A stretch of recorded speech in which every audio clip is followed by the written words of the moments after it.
নমস্কার বন্ধুরা, মা ও মেয়ের রান্নাবান্নায় আপনাদের সবাইকে স্বাগত।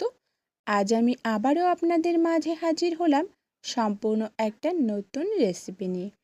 আজ আমি আপনাদের সঙ্গে শেয়ার করব কাঁচা কলার খোসা বাটা। সেজন্য প্রথমে আমি কাঁচা কলা নিয়ে এভাবে ডুমো ডুমো করে কেটে প্রেসার কুকারে সেদ্ধ করে নিলাম। এখানে আমি একটা আলু নিয়েছি, কারণ আমি কাঁচা কলার কোপ্তা যেদিন বানিয়েছি সেই দিনই খোসাগুলো রেখে বানিয়েছি। ফেলে না দিয়ে ওই দিনই বানিয়ে নিতে পারেন বা ফ্রিজে রেখে পরের দিনও কিন্তু বানাতে পারেন। আমি একবারেই খোসাটা দিয়ে দেব, দিয়ে মিক্সিতে লঙ্কা দিয়ে একটু বেটে নেব।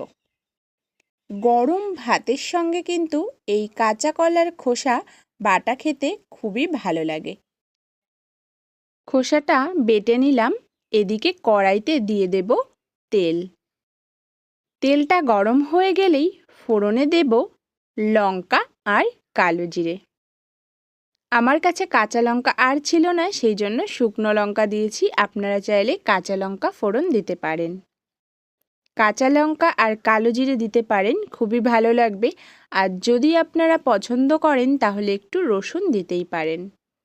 আমি এখানে নিরামিষ বানাবো, সেই জন্য কোনো রসুন দিইনি।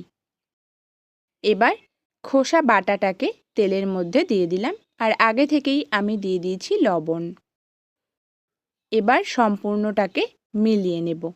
তার আগে একটু হলুদও দিয়ে দিলাম। হলুদটা লবণটা দিয়ে ভালো করে এই বাটাটার সঙ্গে মিলিয়ে নেব। আর একটু রস রস ভাব রয়েছে, এটাকে সম্পূর্ণ টানিয়ে নেব। এরই মাঝে বলে রাখি, আপনারা যদি আমার চ্যানেলে নতুন বন্ধু হয়ে থাকেন তাহলে প্লিজ চ্যানেলটি সাবস্ক্রাইব করে আমার পাশে থাকবেন। ভিডিওর পাশে বেল আইকন রয়েছে, সেটা প্রেস করে রাখবেন। তাহলে যখনই আমি নতুন রেসিপি শেয়ার করব সবার প্রথমে আপনার কাছে নোটিফিকেশান পৌঁছে যাবে। আর আমার রেসিপিগুলো যদি ভালো লাগে তাহলে লাইক কমেন্ট শেয়ার করবেন। এই কাঁচা কলার খোসা বাটাটা খুবই সাধারণ হলেও খেতে কিন্তু অসাধারণ লাগে গরম ভাতের সঙ্গে। একবার আমার রেসিপি ফলো করে বাড়িতে বানিয়ে দেখবেন, ভালো লাগবে খেতে। রান্নাটা প্রায় হয়ে এসেছে, নামিয়ে নেব। নামানোর আগে একটু যদি কাঁচা সর্ষের তেল দিতে পারেন তাহলে কিন্তু এর স্বাদ আরও বেড়ে যাবে। আমি একটু নামানোর আগে কাঁচা সর্ষের তেল দিচ্ছি। সর্ষের তেলটা দিয়ে এই বাটাটার সঙ্গে মিলিয়ে নেব। রান্নাটা সম্পূর্ণ। এবার নামিয়ে গরম ভাতের সঙ্গে সার্ভ করলে খুবই ভালো লাগবে। আজ এই পর্যন্ত, দেখা হচ্ছে অন্য কোনো রেসিপিতে।